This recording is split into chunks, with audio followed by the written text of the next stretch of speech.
Hello, fifth grade. Today our Bible lesson deals with 2 Chronicles 16, the last years of King Asa. Verse 1 of our chapter of 2 Chronicles 16, which you were to have read before watching this video, says, in the 6th and 30th year. So this is the 36th year as king. He'll reign for 41. So chapter 16 deals with the last 5 years of him as king. And with that, one of the things he did in the last part of his reign is he made a treaty with Ben-Hadad, king of Syria, to attack Israel.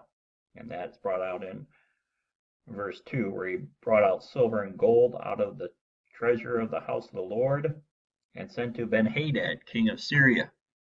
He's doing that because he wants him to break a treaty Ben-Hadad had with the king of Israel to protect the king of Israel. Well, he doesn't want him to protect him. He wants to go and fight against him. You see, Asa wanted the king of Israel to allow Israelites to come to Judah to worship God. He was blocking that road. So Asa thought if Ben-Hadad goes and attack him, he'll have to stop that and focus on fighting Asa. So he has good intentions in his mind for doing so. The problem is Asa did not go to the Lord to help him. He put his trust in a person. And that's why you see in verse 7 of today's Bible that God sent a prophet named Hanani. The Bible calls him a seer. That's another word for a prophet. So when you put your trust in anybody besides Jehovah, that is a form of idolatry. You see that in your notes. So that leads to judgment on Asa.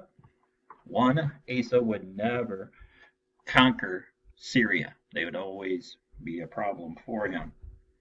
Two, Judah won't have peace and plenty for a time. When, by the grace of God, they walked in accordance and obeyed the law, they had peace from their enemies. They had plenty of food, plenty of items around. It was kind of a picture of life in heaven when we would have everything we need. Now, because of sin, Judah is punished. They won't have that. And the whole country will be punished because there's still idol worship going on in the land. So some of you might wonder, why is Judah going to be punished when it's Asa who does this? Well, there's still a lot of idol worship in the land of Judah.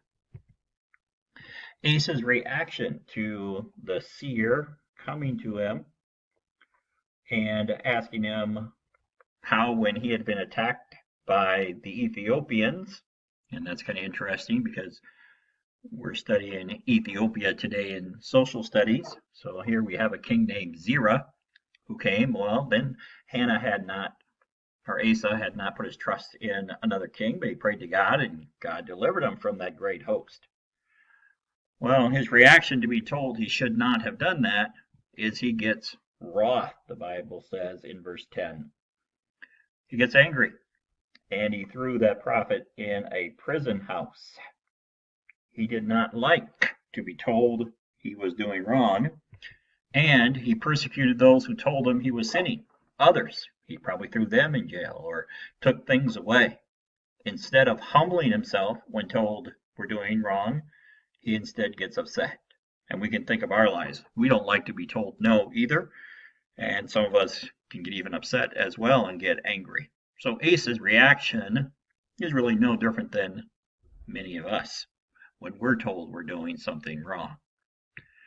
The punishment to Asa now is God gave him a disease in his feet. I'm not told exactly what it is, but it does say in verse 12, and this happened in the 39th year, so this is 3 years later than the beginning of the chapter, that there was a disease in his feet, and it was exceeding great. So many people who study the Bible think it's possibly gangrene, a rotting of the tissue, and I will show you what that looks like at the end today. At that point, Asa should have turned to God in prayer, prayed for healing, Instead, he went to the doctors of the day. At the end of verse 12, it says he went to the physicians instead of praying to God. He shows himself here to be a sinful man. Asa was a king, a picture of Jesus, but a very bad picture, poor picture. He, like us, needs Christ. He, like us, have salvation only by God's grace, by faith alone, through Christ alone. That disease, we're not told of him repenting, but we believe he did. He is the child of God. He died, it says, and his coffin stunk. Verse 14, they buried him in his own sepulchres, which he had made for himself in the city of David, and laid in the bed which was filled with sweet odors and diverse kinds of spices, as prepared by apothecaries' art. And they made a very great burning for him. When you see that rotting of the skin, you'll get the idea of a really horrible smell. So, very stinky. So to cover the smell, that coffin was filled with sweet-smelling spices by apothecaries. Think of a druggist, a drugstore, where you go and get some medication. So they filled it up. Well, that horrible smell is really a picture of how horrible and ugly our sins are in God's sight. Horribly, just as disgusting as that smell would be, or the sight when you see the next picture on the next slide. That's our sins. We're filthy in God's sight by nature. Now, some of you might be saying, well, I'd never do that. Well, yes, we would. Asa's a lot like us. Asa never worshipped idols, but he was a sinner like you and me, saved by God's grace through Jesus. We could never earn our salvation with our walk. We only are humbled when we see that we who are such sinners, Christ still loved us and died on the cross for us. There's a lesson here for us. The lesson for us today is we need to pray daily to God for strength to fight against our threefold enemy. Satan, that's enemy number one, the world, enemy number two, and our sinful nature. We call it the old man of sin. And that will be defeated when we go through death. And then we live, and we are no longer filthy, dirty rags, but will be made clean, as white as the snow that falls throughout the winter time. So, Asa, yes, the first two chapters, 14 to 15, which you had yesterday, he did well. By God's grace, he walked according to his laws, put his trust in him. Today, he put his trust in Ben-Hadad, a Syrian king, instead of going to the Lord. Then when he was told he was doing wrong, he got angry, wroth, the Bible says, and he put that prophet in prison. He persecuted others who came and told him he was doing wrong. We do that too. We get angry, we get mad. God punished him. The punishment of sin, of course, is death. Here, Asa was given a disease in his feet.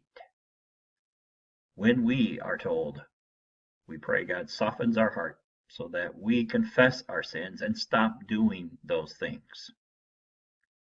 Asa's coffin stunk.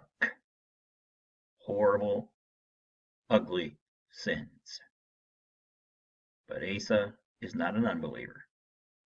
He was a sinner like you and me. Pray for strength to fight, to put on the armor of God and fight in victory. We've won through Jesus Christ alone. Here's gangrene. It's a dead tissue caused by infection or lack of blood flow. Happens in your feet and hands, fingers, limbs. Can affect, it says, muscles and organs. And you can see symptoms include discolored skin and a lot of pain, and then eventually numbness. You can't feel it. So look at those feet and the bottom of the person's foot. Not very nice. An ugly picture of what sin is like. So that's today's lesson. I hope this helped. Read through your slide notes 7 and 8 and then do your workbook assignment. Have a great day.